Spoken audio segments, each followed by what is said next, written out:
Welcome back, everybody, to another deep dive with yours truly. Today we're tackling something that's, well, it's been bugging me, to be honest. Oh. Lay it on me. So we're in this age of AI, right? Everything's got to be faster, more efficient, Right, automated. right, right. But where does that leave the artisan? The folks making things by hand, slowly, carefully.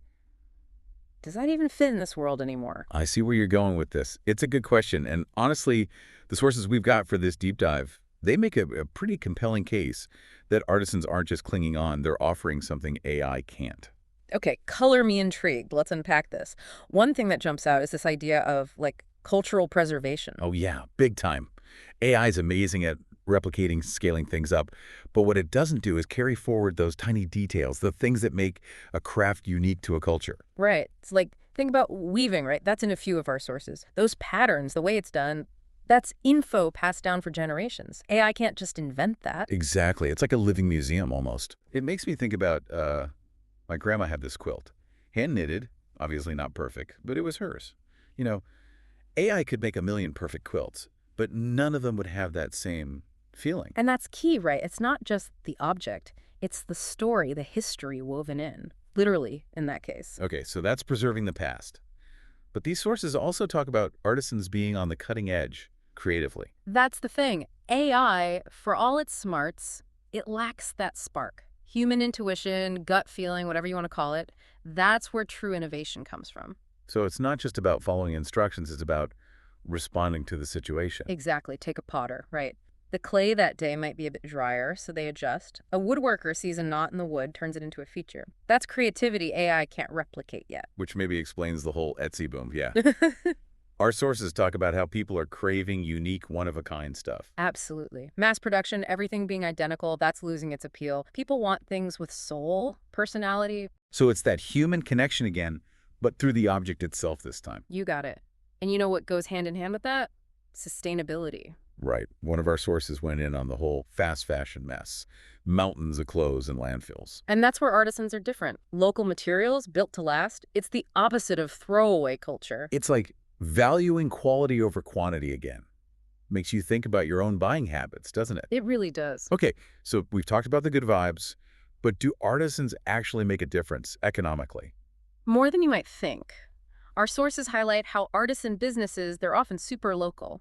So when you buy from them, you're supporting a whole web of folks. Suppliers, the shops, it all adds up. So it's not just a feel-good thing, there's real economic impact. Oh yeah, for sure. There's this study one source cited, I found it fascinating. Spending $1 at a local business, like an artisan shop, almost 70 cents, stays in the community. Chain stores, it's more like 40. Big difference. Wow, that's pretty stark. Really makes you think about where you shop, huh? And speaking of tough times, our sources talk about how resilient artisans are. Right. The pandemic was a perfect example. Total upheaval, but so many of them adapted. Went online, found new ways to connect with customers. Some even teamed up to do virtual workshops. That's pretty impressive. Not exactly stuck in the past, huh? Nope, not at all.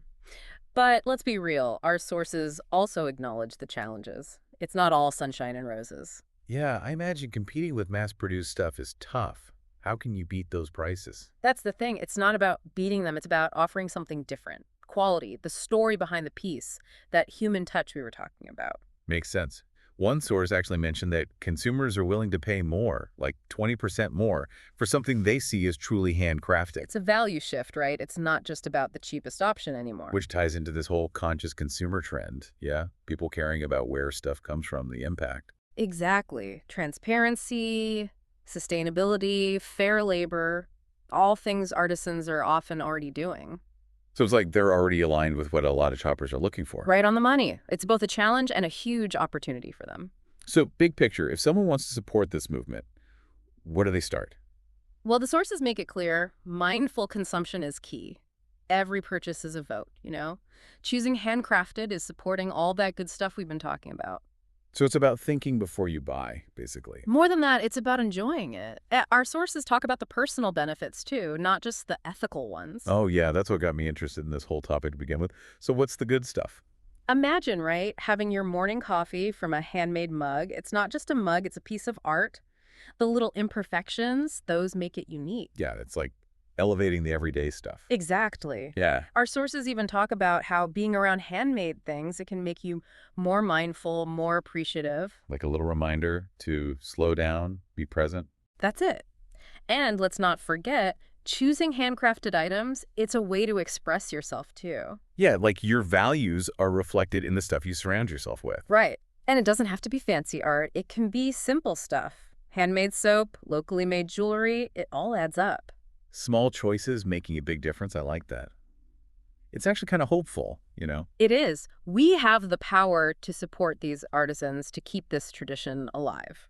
Okay, so we've covered a lot of ground here. We get it. Artisans are cool. They matter. Right. But what do we actually do? How do we go from like cheering from the sidelines to actually supporting them? I'm glad you asked that. Our sources actually get really practical about this. It's not just about feeling good, it's about taking action. All right, hit me with it. Action plan. Step one. Step one, awareness. Plain and simple. Like, next time you're about to buy something, anything, just pause for a second Okay, pausing. and think, is there a handcrafted version of this? Can Yeah. I get this from a local artisan instead of, I don't know, a big box store? So like instead of that generic picture frame, I find a woodworker who makes them. Exactly. It's about breaking that automatic add to cart habit. And don't be shy. Ask questions when you're shopping. Where was this made? Who made it? That kind of stuff. Turn shopping into more of an experience, less of a chore, huh? Totally. And if you really want to get into it, our sources are big on craft fairs, local markets, studios, all that. Oh yeah, love those. So much more fun than browsing online. You see the craftsmanship up close, you can actually chat with the makers. Right. And that energy, that community vibe, you can't beat it. It's inspiring. Speaking of getting hands-on, what about those artisan workshops? Have you ever tried one? I've dabbled in pottery just a bit, but man, it is humbling. You realize how much skill goes into even a simple pot. I bet. Gives you a new appreciation for the art. Totally. And there's something so satisfying about creating something yourself, even if it's wonky. It's like unplugging from the digital world for a bit, using your hands, Hmm. getting creative. That's it. But even if you're not going to become a master craftsperson yourself, Which, let's be honest, most of us aren't. there's still tons you can do. Follow your favorite artisans online, share their work, leave them good reviews. Word of mouth is huge for them. So basically, be their hype squad. I can do that. Exactly. And remember, it doesn't always have to be about buying. Sometimes just showing appreciation, asking them about their craft, that means a lot. Building that connection, huh? That's what it's all about. So to wrap this whole thing up, we asked at the start, can artisans thrive in the age of AI?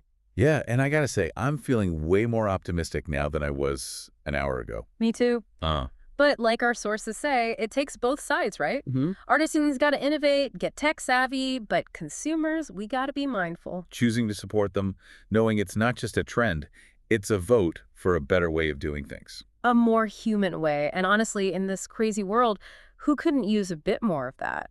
Couldn't agree more. So, to everyone listening, take a look around you. Notice the handmade stuff in your life, appreciate it, and next time you're about to make a purchase, think, could I get this from an artisan? Maybe, just maybe, you could be part of keeping this amazing tradition alive. Thanks for joining us for this deep dive, everybody.